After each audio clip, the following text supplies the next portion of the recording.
Thank you, Maddie. Glad to be here. Thank you, everybody, for joining us. My name is Mike Plotkin. I'm VP of Strategic Accounts here at Boostlingo. Um, I have been in the tech sales space for about 10 to 11 years now and selling into various markets and different solutions, working with various different partners and verticals. I have been with Boostlingo for about, I think, 5 years now, a little bit over 5 years, and I've been working a lot with our partner base to implement design strategies about implementing Boostlingo and facilitating sales calls, working with RFPs, really working with our partner base to drive success and adoption. So thank you for joining us. Bryan, I'll hand it to you. Thanks, Mike. Good morning or good afternoon, wherever you're dialing in from. Really excited to be here at talking about a really important topic. My name is Bryan Forrester. I'm the CEO and co-founder of Boostlingo.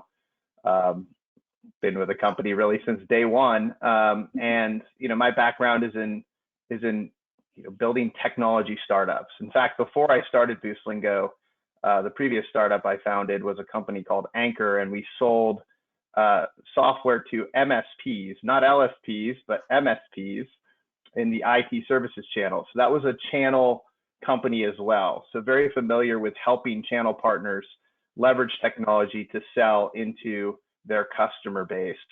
And then, a lot of that translates over into the language industry and the opportunity in front of all of our partners today. So really excited to talk to you today about virtual interpreting, how to sell it more effectively out in the marketplace, what we see in the market, how have things changed over the course of the last 2, 3, 4 years. So we're going to dive into all of those really important topics here.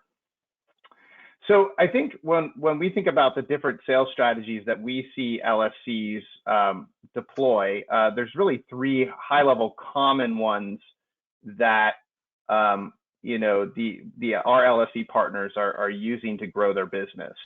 The first one is RFPs, which you guys are very familiar with. A lot of you on the call today have probably won some RFP bids, and it's a very common way to grow your business, without having to invest in a lot of sales and marketing personnel, because you're really just filling out forms. But we view that kind of you see the black and white TV here, not to dissuade people from going after RFPs on the call. It certainly is one method to go to the market. But what we see a lot more of, and where we see the biggest green field in the market today, is solution-based selling for on-demand interpreting. It's a much less limiting way to grow your business, and we're going to talk about the pros and cons to each of these approaches here on the next slide.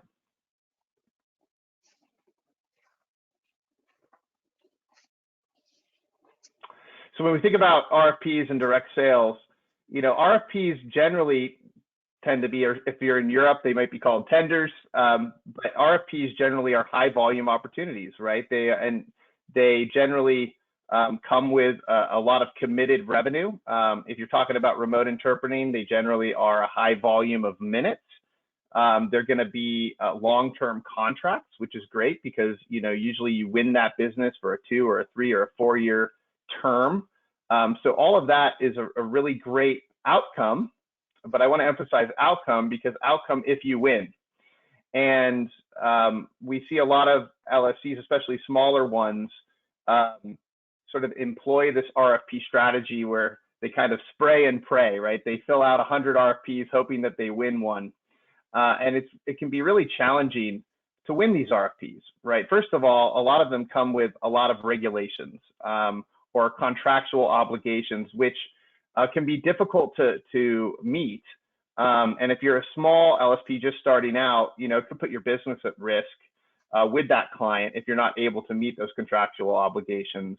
And if you're, it's really frustrating to go through the process of filling out a long RFP only to find out there's one small requirement that weeds you out.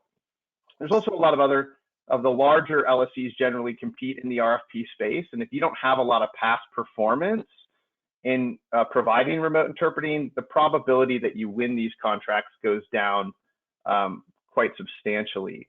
And there's a lot of price competition here because you're not solution selling, because you're not getting the opportunity to really differentiate how your technology or your services are different than the competition. You're just filling out forms. One of the first things that all of these providers are looking for that are issuing the RFP is the price point. And so if you're not price competitive, that's another way that you'll be most likely eliminated in these bids. And it can be quite competitive, right? Especially in large federal contracts, big healthcare system RFPs, there generally are not just 3 or 4 or 5 bidders, right? There's a lot of bids on these RFPs. And they're labor intensive, right? You may not have to hire 4 salespeople, but you are going to have to invest in somebody to fill out the RFPs. A lot of them come with really long security questionnaires. And certainly Boostlingo likes to help our partners where we can advise them through these RFP processes. But again, there's, as we view it, more challenges than opportunities on the RFP side. So again, not to dissuade anyone on the call from actually going after RFPs, we just see that a lot of it is a lot of effort with a very low probable success rate. And so, what we really want to emphasize today is the opportunity in direct sales. And you have opportunities to choose your industry.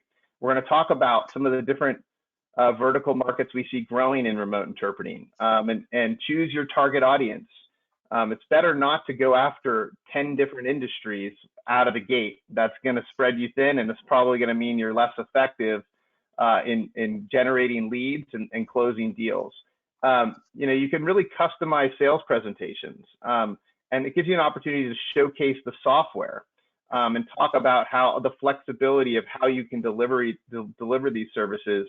And so customizing these sales presentations will differentiate you from other people that may be going after that business. And generally, the direct sales model tends to have less regulation, less stringent requirements, less contractual obligations, which gives you a little bit more flexibility in terms of how you want to pitch the services and the technology that you're offering. Custom contracts also, right? You can really give you the ability to get creative on how you go to market with customers. And different clients are going to have very different needs. One client may be just dialing interpreters with landline phones. Another one may need to leverage mobile apps. In some cases, they may even need simultaneous interpreting. So being able to customize those contracts, you have a lot more flexibility in a direct sales model than you do in an RFP model. Market prices, right? So obviously, you're going to be able to get, generally in a direct sales model, a little less competition than you would in these RFP bids. So, you get to charge a little bit more, maybe protect your margins a little bit more. So those are all big opportunities. And then on the challenges, with the direct sales model, it is a game of numbers. And one of the things we're really going to dive into here is how do you go about building your direct sales team, your direct sales model, your direct sales process, and then having access to quality leads. For those of you on the call who have seen Glengarry, Glen Ross, right? These are the Glengarry leads. You don't want to get a bunch of junk leads. You don't want to invest a lot of money into a process, and then the outcome of that is leads that don't convert. And so we'll talk about those challenges here in a minute. Sorry, I was on mute. I have a couple comments here. So these are both games of numbers, right? But there's different levers you can pull in the direct sales, is what it's sounding like, right? In the RFP, you're playing a game of numbers, and a lot of times it's going to come down to price competition and your past performance. Whereas with direct sales, especially things like choosing your industry and getting really specific with how you're targeting them and getting to know that audience, you can kind of weigh the scales in your favor a little bit more in the direct sales process than you can through the RFP process, right? Yeah, that's exactly right. And I think, you sort of think about the RFP processes. You're sort of in a box. You're playing by their rules. And with the direct sales model, you get to drive the bus a little bit more, right? And show them things that they may not even be aware of. We hear about partners all the time closing opportunities in industries that we didn't even think needed interpreting. The national notary companies or fast food chains. These things come up all the time, and believe me, those were deals that were not closed in an RFP process. You really had to demonstrate that value to the clients. A lot of them don't even aware this technology, or not even aware this technology exists. So maybe they're trying to use like bilingual staff to solve a problem. They're pushing a square peg into a circle. And then when they see that this technology exists and that it's really not that expensive, it really can move mountains in terms of helping you build your sales team. Yeah, that makes a lot of sense, especially because with virtual interpreting, they're going to get priced into virtual interpreting before they can afford that in person. So it's a way to reach kind of that mid-level market before you can do the on-site. That's exactly right. Yeah, that's a good point. I was going to talk just a little bit quickly here about the OPI VRI market in the United States today. I will say it is difficult to get really concise data in this space. It's easier to get sort of broader market data on the language industry. But what we can tell is that the interpreting market is about a quarter of the overall language industry revenue. If you compare it to sort of transcription services, translation services, and all the rest. In the US market alone, the consecutive interpreting market size is around $4 billion. And of that, about $1.5 billion is remote services, OPI and VRI, so remote consecutive interpreting. Before COVID, this was growing. Even before the pandemic, rolled up on the scene, you had this market growing rapidly because of the economic drivers, because of the convenience drivers. Obviously, the most quality interpreting you're going to get, the most qualitative interpreting you're going to get is in person, right? But for some businesses, it doesn't make sense economically, or for rural businesses that don't have the luxury of being able to get an interpreter on site, remote services really fit the bill. And so, of course, COVID came and lit a match onto the gas canister, and the market even started expanding more quickly. And what we see at a high level is about 60% of the market is driven by healthcare. A lot of you on the call are already aware of this, that healthcare is a big driver in the remote interpreting services industry. And a lot of that is because, at least in the US, it's a privatized healthcare system with compliance overhead, legal requirements to provide interpreting services. And so you have hundreds of thousands of logos in ambulatory care and hospitals, in even sort of non-emergency medical transport and dentists, that the list goes on and on, that need interpreting services, and they need to check this box, whether they do one interpreting job a month or 100. So obviously this has been a big driver in the industry historically, but that means 40% of the industry is not healthcare. 40% of the need for remote services comes from government entities, legal entities. You think about all the different use cases in court systems and prisons. We see using remote interpreting services because, of course, the interpreter doesn't want to go to the prison in most cases. But also, you think about the different types of law firms. Who serves the underserved communities? You have, of course, immigration lawyers, bankruptcy lawyers. These law firms tend to need a high amount of interpreting services, a large amount of interpreting services. And then schools, of course, are a big opportunity. We see, all the different use cases there, parent-teacher conferences, the deaf community in the classroom, providing ASL interpreting. There's a lot of different use cases for consecutive interpreting in schools, but I should also note for RSI and simultaneous interpreting in schools as well, we've seen that. And then just all the other industries, make up about another 10% of this. So we believe for every one RFP opportunity, there are dozens, if not hundreds, of businesses with an interpreting need who don't require any sort of RFP process. So are you accessing these opportunities? How many demos are your sales reps doing per month? How are you showcasing Are you solution selling, or are you just sending them a price list? And that's the big difference that we want to dive in here. Yeah, and just for all of our non-US people on the call, this is the US interpreting market because it has the best data that we could get, but the rest of the presentation, I promise, we're going to be focusing on universal tactics, and I think anybody will be able to use these sales tips we have going on. Great. So I'll hand it over to Mike. Thanks, Brian. I think that was a really great summary, of the industry and sort of the opportunities out there, and how do you translate that? So what does it take to convert these opportunities you're speaking to? And the approach we're advocating here is a solution-based selling approach. So what does that mean?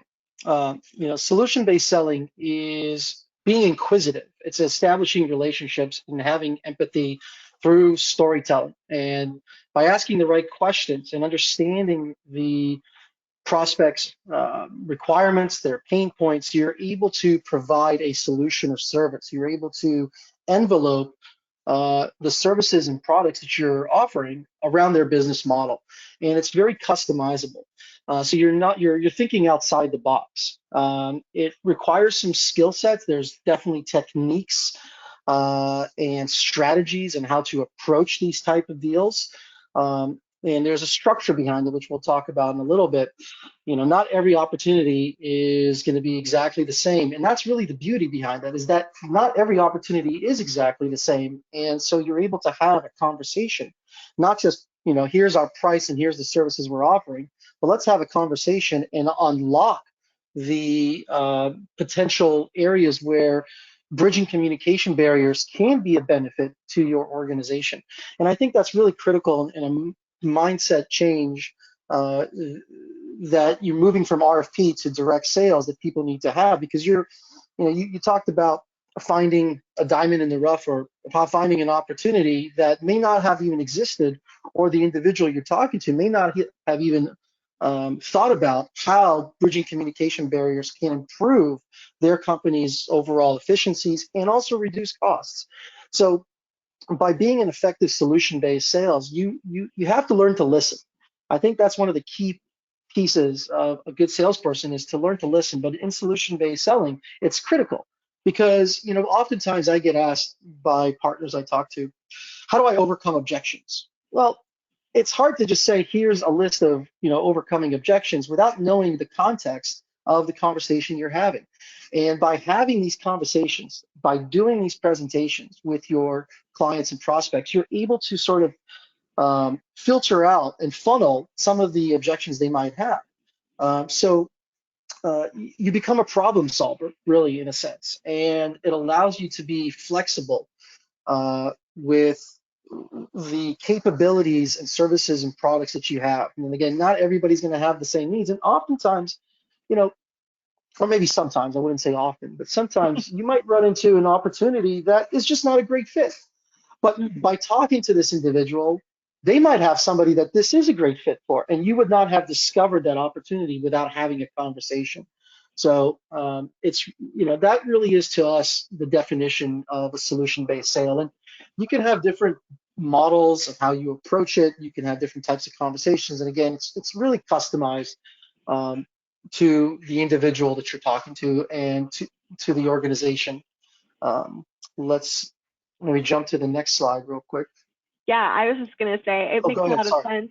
No, it's okay. I was just saying, it makes a lot of sense what Brian was saying in the slide before, where you want to pick your industry if you're going for a solution-based sale, then, because there's the same questions are going to come up over and over, right? And so there's going to be a lot of similarities in between those customers within that industry. And so if you're thinking about how do you get the best value out of your sales engine, if you're selling in the same industry, you're going to become an expert on that industry just by experience through listening to the customers over time. So that makes a lot of sense. Absolutely. Being a subject matter expert, you really need to be focused in and pinpoint on a specific vertical, right? Otherwise, if you're spreading yourself all over the place, it's hard to sort of stay focused on that. Absolutely. So what are some of the, sales components to make up. You can have a solution-based sales strategy. What does it take, right? What does it take to implement something like this? You can hire the best salesperson, but without having a process and a strategy in place, they're sort of swimming in deep water there. So these are some of the components that we cover in our BSIP program that we're starting off with our partners to help assist with developing these strategies and these processes to help you succeed and sell more effectively. You have to have a vision. You have to have objectives. That's critical because you need to have focus into to what your point, Maddie, earlier is, you have to pick an industry and this is what you're going to try to sell to because you learn from it and you become a subject matter expert. You need to have a team, and we'll cover that in a little bit. But team structure is important. You have to have different roles and responsibilities, different duties that people accomplish, and not every organization is the same. Some organizations are smaller, and some people handle multiple tasks. But as you grow, you need to have a team structure. Sales content and documentation is important, just like it is with RFPs, but here you have a lot more degree of variety in the type of pamphlets, documentation, guides, PowerPoint presentations, pricing schedules, different type of contracts or agreements that you can have, and you need to have this in your toolkit. Boost helps our partners develop these, but as you grow and as you talk to different industries, you're going to develop some of your own content, best practices, onboarding guides, and so on. Another key critical piece of having, especially in the digital world, especially where we are today, when even though things are going back to normal and hybrid events, 70% to 60% of sales are still done remotely in these type of conversations that we're having. So it's important to have the tools and systems in place to facilitate that, not just between the customer or the prospect, but also within the organization. You want to be able to have these tools in place, and we'll discuss some of these tools in the next couple of minutes here. And it's really critical for you to learn what's working and not working, for you to be able to adjust and pivot. Maybe the industry you thought would be lucrative is not so much. Maybe there's some things going on that you learned. You have to have ways of measuring it. It cannot be subjective. It has to be objective. So you have to have indicators and other metrics to monitor and measure the performance of your sales team, what documentation and marketing strategies and campaigns are effective. It's really critical to do that. And I think the other piece that Bryan talked about earlier that we can discuss and help with our partners in terms of some of the strategies that are effective, ones that are, depending on the size of your organization, what type of budgets you have, is your marketing and lead generation. There's multiple ways of generating the lifeblood of an organization. And new opportunities are the lifeblood of an organization. So those are some of the things that we discuss with our partners on the BSIP, which is the Boostlingo Sales Incubator program. So you have to have a strategy behind that, and you have to really understand, or have an idea of the type of leads you're going for and what the quality of these leads are.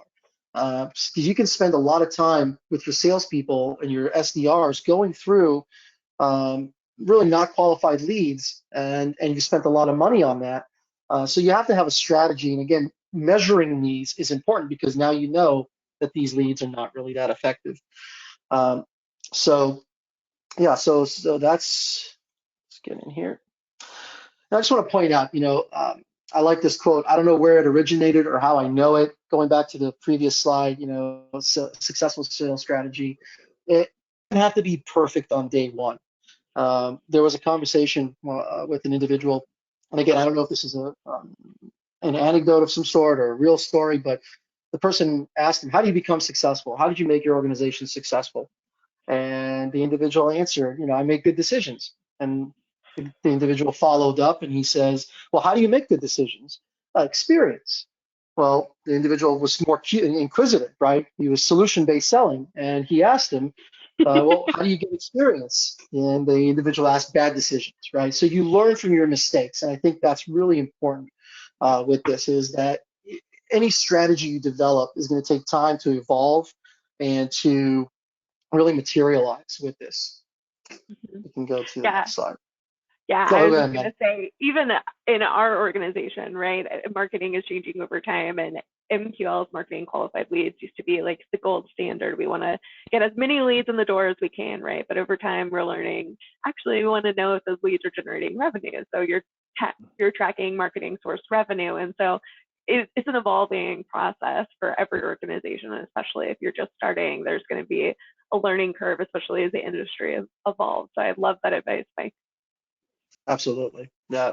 You have to constantly be learning, researching, and investigating. So one of the critical things we talked about is, your mission statement and your sales objectives. So what is that? You have to have a clearly defined mission statement or sales objectives. What do you want to accomplish, and in what time frame do you want to accomplish something? And it can't be something, it can be vague, but you have to have a way to measure it. You have to have a way to make it achievable, and it has to be relevant to your organization. If you're in selling language services, you're not going to go out and promote electrician work. So it has to be relevant to what your services are offering. Um, so, to give a specific example, grow the number of client-based government contracts by 20%, right? Or grow your sales revenue by X amount. You can say you want to grow your sales revenue, but you have to have something that, measure it. And you might not, hit your quota or hit your goals 100%. And you can have short-term goals, long-term goals. There's different types of strategies you can implement to achieve this across different departments within the organization. So aligning everybody within the organization. Bryan, you use a quote often I hear you use is, you shoot for the moon, and if you don't make it, you at least will hit some of the stars, right?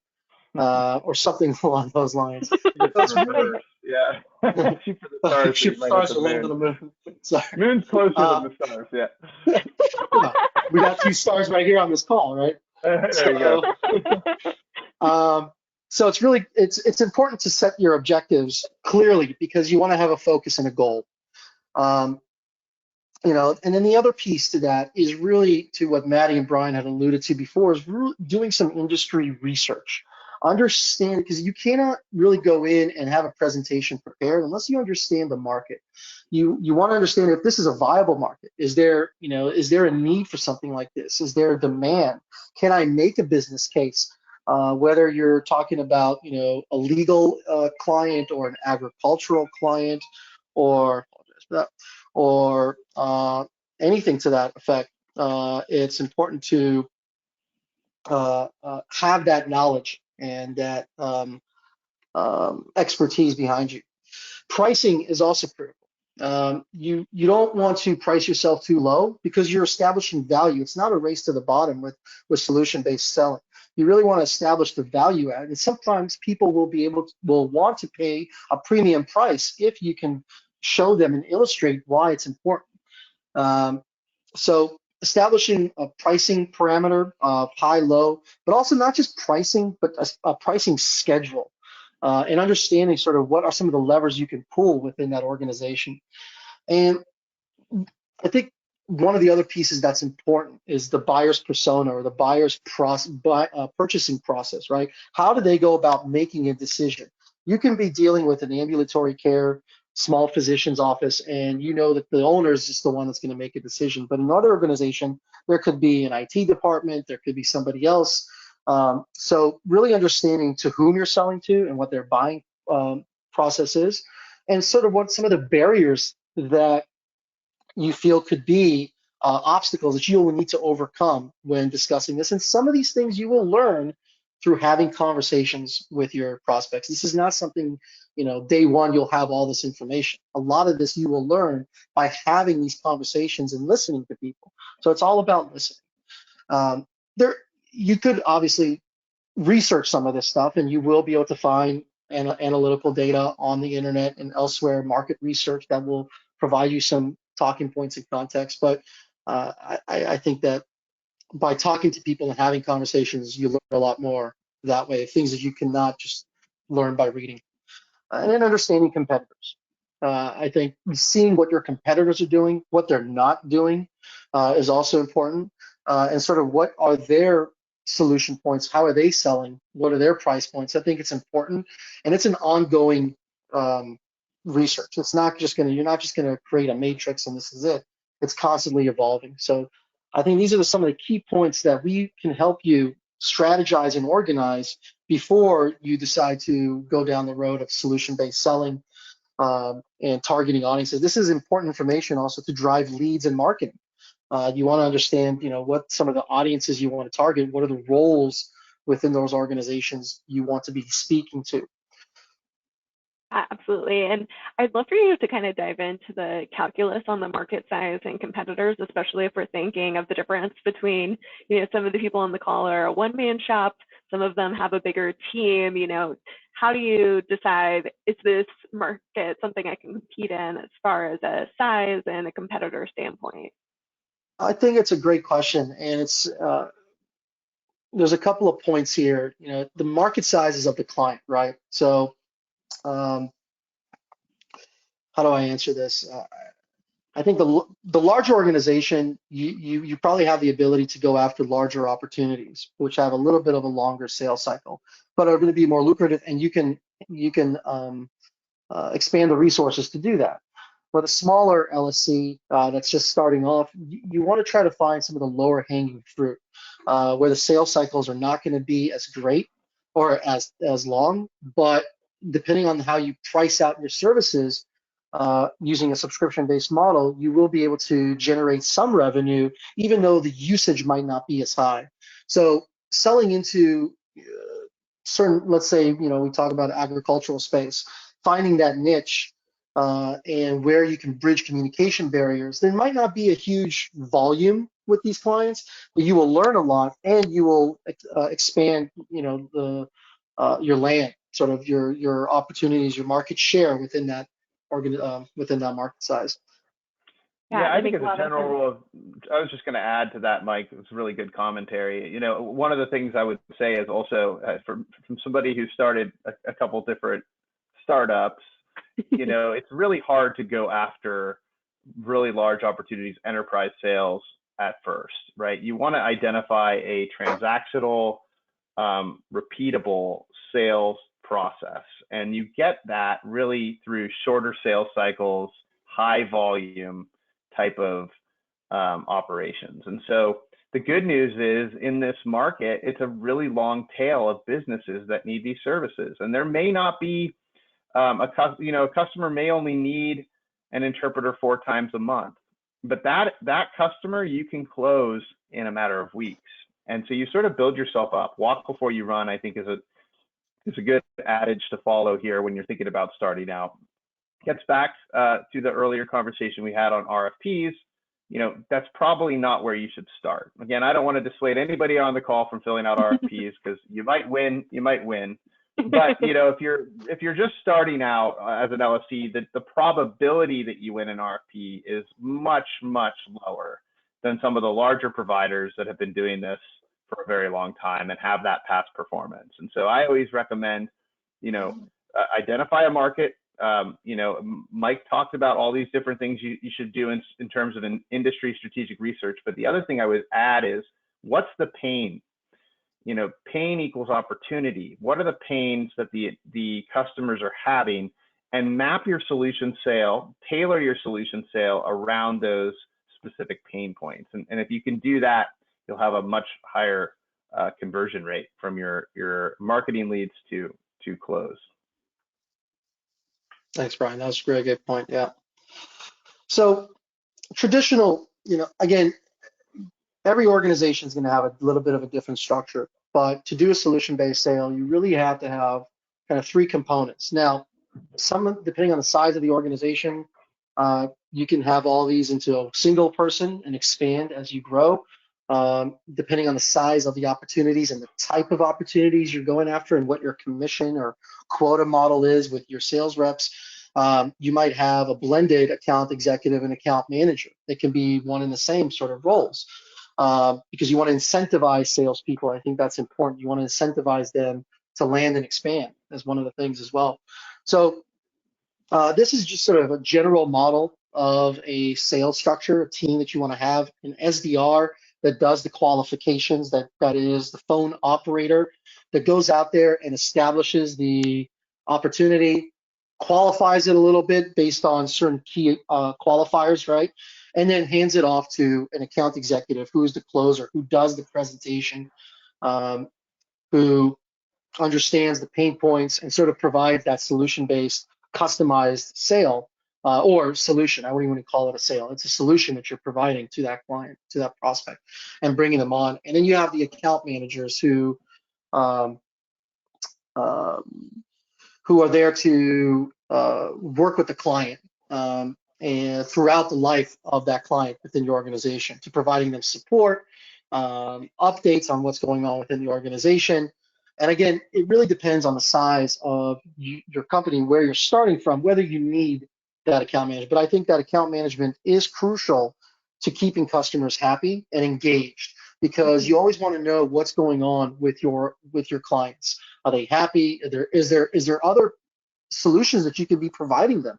There could be cross-sell opportunities, upsell opportunities, and as you're changing your industry or your organization, you're adding on new features, and Boost is coming out with new capabilities. You want to be able to pass that knowledge down to your customers, because that might actually be something they're looking for. They just didn't know you were offering it. So constantly being engaged. There's certain ratios in building a team structure. Generally, I know that says 2 there, but it's generally 1 SDR to 3 account managers or account executives. There's certain sales skills that you want to look for in these type of individuals. And I'm not going to get into the weeds of that on this call, but we do discuss this with our BSIP um, meetings. And you want to hire the right person. Also incentivizing and creating the right quotas, making them realistic, but incentivizing the salesperson, because salespeople ultimately, their goal is to make money. So you want to make sure you incentivize them accordingly, so that one thing you don't want to run into is having a large turnover of salespeople, right? You're going to be constantly training them. So you want people to stay within your organization, not just by culture or what they believe, but also incentivizing them accordingly. And there's models on how to do that. You know, you don't want to pay somebody more than what you're taking in, but there's models on doing that. So Yeah, I think the account manager point is so perfect for this industry specifically, because as Bryan was saying, there's a lot of people who you'll sell virtual interpreting to, that didn't even know this existed, right? And so maybe they come on with a small contract and the account manager teaches them how to use the product, and they get to be more comfortable with it. They add on minutes, right? So there's just a really big growth potential with a lot of these clients that you'll sign. And so having that account manager is a way to increase your revenue over time, as well as keeping the customer happy. So I think it's a really good point. yeah. So we talked about one of the key sales components is content and documentation. And this is just a list, and it's not an exhaustive list, but this is just a quick list of some of the content that we help our partners provide, but I think that is important. Agreement templates, simple and flexible pricing schedule. You don't want to overcomplicate your pricing schedule, but you also don't want to make it you want to have levers that you can pull and come with a negotiation. These are some of the things that we talk about in my BSIP meetings. Sales scripts and presentations, obviously they can be adjusted, mended, molded to the industry, to the individual. Oftentimes people will develop their own mojo and their own ways of presenting things. I have been told that for sure. I have a unique way of sometimes presenting things. So, and you learn and you adjust. I think, Bryan will talk about the tools in a little bit, but I think virtual selling form, if you're not using any kind of CRM, having a structure and keeping the sales individual organized, because generally salespeople are not the best organized people. So keeping them organized and creating a framework of what the conversation you had, what are the next steps, what are the discussions and questions being raised on this call, will help you drive that sales cycle. Email templates, competitor analysis, onboarding content, I think are all really important pieces as well. And that's something we help our partners develop and create. Great. So I'm going to turn it over to you, Bryan, talk a little bit about the sales tools. Yeah, thanks, Mike. And great commentary around all of these different components of solution selling and direct sales models. I think, a big piece here is our sales tools that we have. I think internally in Boostlingo, we've invested in a lot of sales tools. Sorry about this. I'm just going to let the dog out of the room. That's part of the sales organization. Barking at me, distracting. Yeah. But so the sales tools are really critical, right? And I think, I was just talking to one of our partners a couple weeks ago, actually, who had just fired their third sales leader in a matter of about 9 months. And he was asking me, hey, Bryan, what am I doing wrong? What is the secret to hiring good sales leadership? And I asked him, I wanted to dig a little deeper. Was this really an issue with the people he was hiring, or was it something bigger than that? What CRM tool were they using? No CRM tool, right? Excel spreadsheets. What video conferencing software did they have? They really, they used a little bit of Microsoft Teams internally, but they weren't solution selling. And so was it an issue with the salesperson? I argued that it may not be, right? You want to have a process built before you hire a salesperson, because no matter how good that sales leader is, no matter how good that account executive is, if you don't have a system in place to help them succeed, they're not going to sell to their potential. I really think about all of these different, bullet points you see on the slides as critical components to building a foundation for selling. Probably the most important here is the CRM platform. The CRM platform is not just a way for you to manage your leads or for account executives to manage their accounts. It's really the gateway to cross-functional communication across your entire organization. It is a way to measure conversion rates, measure progress, measure reps against one another. It's a way to build marketing lists. So these are very powerful applications, and you don't necessarily have to spend a lot of money. Certainly some CRM tools cost a lot of money. I know firsthand that our CRM tool costs a lot of money.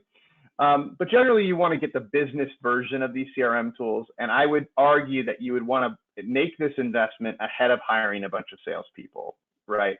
And we see, in fact, a lot of LSCs do the opposite. They hire a bunch of salespeople and then are scrambling to invest in their CRM. But all of these things are really important. It's hard to have a good solution selling, repeatable sales process if you're not able to demo that story, tell that story that Mike talked about before. So, invest in Zoom or Microsoft Teams or Google Hangouts or whatever it is. And usually you're going to want to get the business version of that, which generally those tools are not too expensive, right? And then, there's a bunch of other sales automation tools and lead generation and prospecting tools. If you're going to invest in SDRs, for example, a CRM tool is not enough. You don't just want your SDRs dialing out of a yellow pages, whether it's virtual or physical yellow pages. That's not the most efficient way to prospect in today's sales 2.0 world that we live in the digital age. There's tons of really cool lead generation and prospecting tools. On this slide, we highlight just some of these different tools that you may want to consider investing in. Now, don't feel overwhelmed. We're not saying when we get off of this call, go buy all 8 of these applications you see on your screen. And in fact, some of these applications you see on your screen, we don't even use at Boostlingo. But I think they're really critical to make some of these investments. Again, start with a CRM tool, most likely. If you're going to invest in SDRs, you're going to need tools like in Sales Navigator and Outreach. As you build out your marketing machine, you're gonna need a tool like HubSpot. And so these things all are really critical. They're all necessary, but they're by themselves not usually sufficient. So you don't necessarily need to buy all of these different applications. Figure out, what, again, it all maps back to what Mike talked about before. What are the sales objectives? What specific things are you trying to accomplish? What does the org chart look like that would get you there? And then make sure you're buying the right tools to facilitate that hiring plan. Don't go out and hire all the people and then try to figure out what tools to invest in. So, really critical here. And I think getting back to the CRM tool as the source of truth for your organization is really important, because again, if you make these investments but are unable to measure them, right? If you don't have that sort of omniscient view of how your sales reps are doing, it can be a futile exercise. And then oftentimes you can't figure out until it's too late whether that sales rep is really performing or whether it's some other systemic issue that's causing problems in the sales funnel. So I think all of these tools are really important, but it gets back to, making some small investments, and a lot of these are not too expensive to dip your toe in and go from there.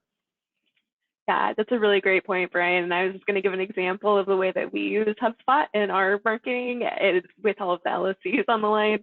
A lot of you guys are busy all day. And so if we send you an email at 2 p.m., you're not going to open it. If we send it at 4:58, most of the time you'll open it because it's the first time you've gotten to check your inbox all day, right? And so we wouldn't have had that data without the CRM. And so that's, it's a real world application of how you can use these really to improve your process. Yeah. And so I think, this just goes along with the RFP mentality versus going proactive, right? You don't need a lot of these tools if you're just going to fill out RFPs. Again, these tools really are about building an engine, and you don't have to boil the ocean. You don't have to hire 3 marketing people, 3 account executives, 3 account managers, and 3 SDRs right out of the gate. But you do need to make some investments in the sales and marketing software. It's going to help you build that foundation to do the A/B testing, to walk before you run, and really understand if the sales objectives you've laid out are coming to fruition. So that's it on the sales and marketing software piece. But again, this is something we can talk to you all more about in the BSIP program, when you're trying to make these decisions on, hey, I'm trying to choose between this CRM platform and this marketing automation platform. What should I buy first? And I think a lot of it depends on your business model. Each LSP is different, and depends on what market you're going to. And so there's a lot of contingencies there, different smokes for different folks, as they say. But we like to map what your sort of current situation is to the tools that you need to invest in. Yeah, Brian, I think that's a great point.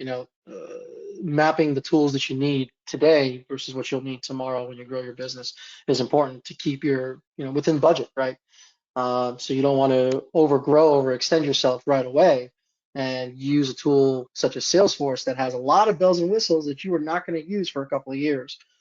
So it's really important to understand what's the best, most effective way to start. I think is critical. So on this slide, I just wanted to talk really briefly. I know we're running a little bit low on time. Just really briefly of a general sales process and what that looks like. You have the lead generation and qualification process, how these leads come about, how your team is going after these leads, whether it's the same person, SDR and AE are the same one, whether you have lead automation in place, or you're just picking up the phone and dialing, or these are inbound leads. It's really important for you to have an understanding of how you're generating these leads, qualifying them, and then allowing the AE or the individual, the salesperson, to initiate a conversation. So initial sales has to be about discovery, has to be about listening to the prospect, understanding their pain points. What is their business case?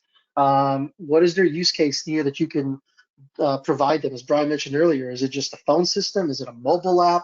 Maybe it's a call center you're talking to, and they have additional requirements. It could be a reseller opportunity of some sort that you just didn't even think about. So listening to the prospect, listening to the conversation. Now, it's not just about getting on a call and saying, okay, tell me, right? I'm listening.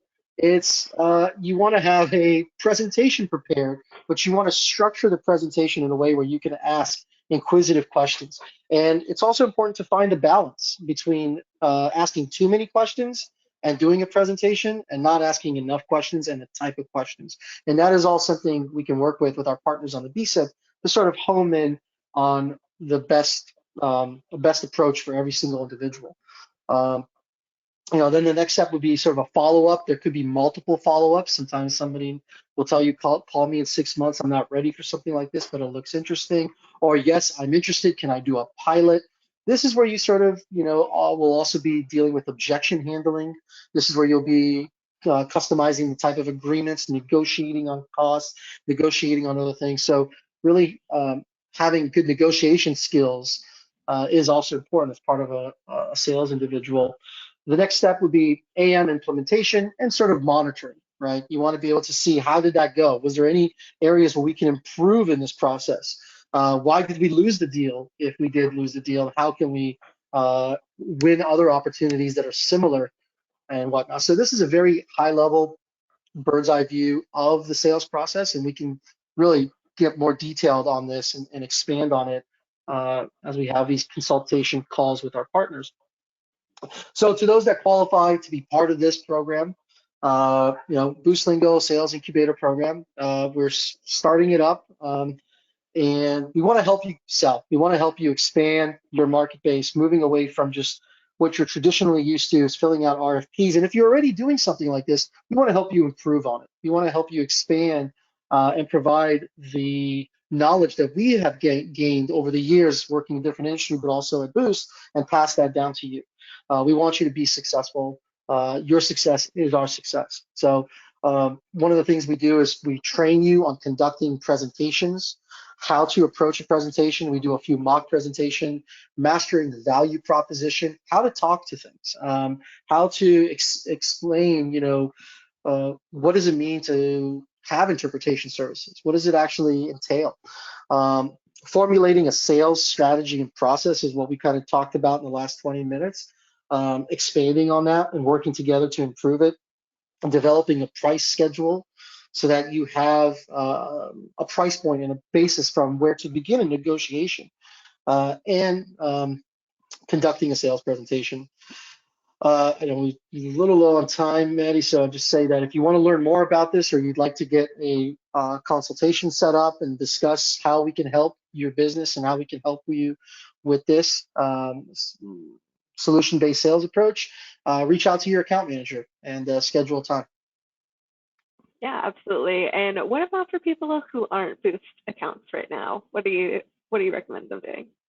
I recommend them reaching out to sales and having this conversation and helping us, or let us help you see if there's a way that we can become partners, and if there's a way that we can work together on different things. We have partners that only want to work on integration. You have existing business. If you want to grow your business and you're new to the language service industry, or you've been in it involved and you want to start a business, these are conversations you can have with your salesperson.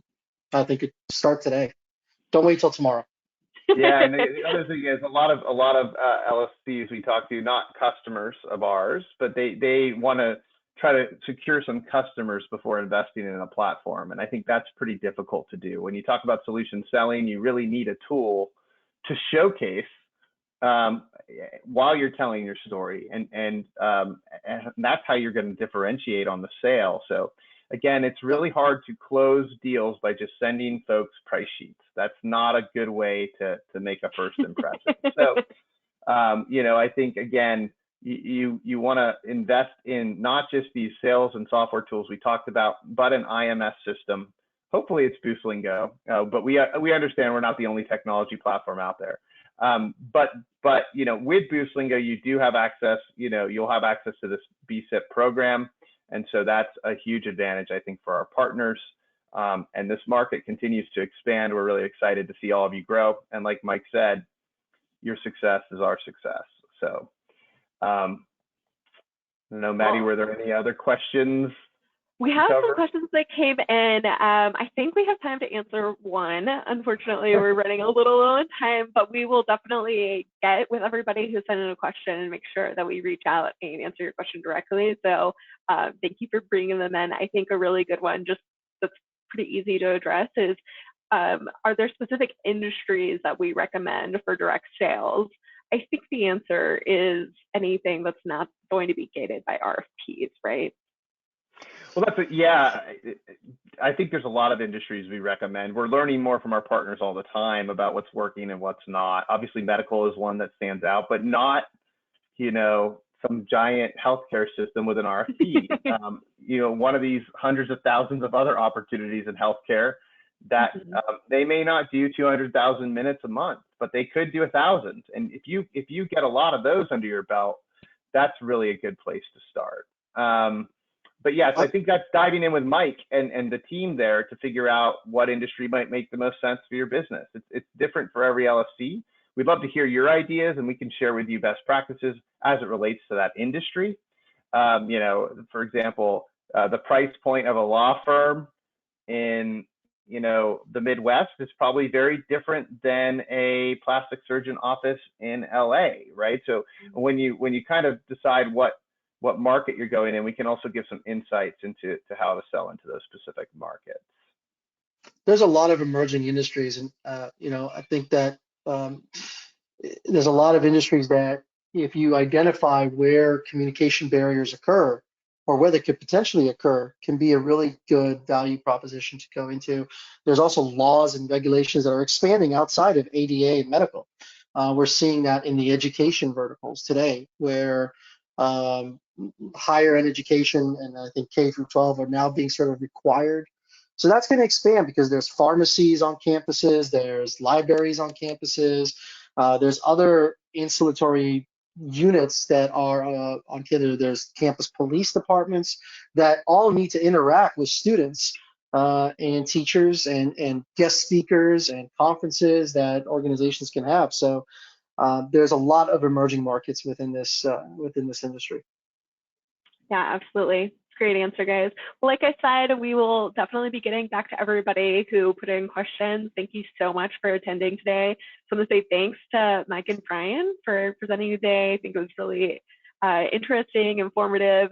And thank you to Jules, our ASL interpreter. I'm just so happy to have that resource, and you did a great job today for us. So awesome. And we will also be sending a recording of this presentation. As well as the deck to everybody who attended today. So thank you so much for joining us. I know we're 1 minute over. We almost got it. So thanks, everybody. Thanks, I hope you have a great rest of your week. Thanks. Thanks. Bye-bye.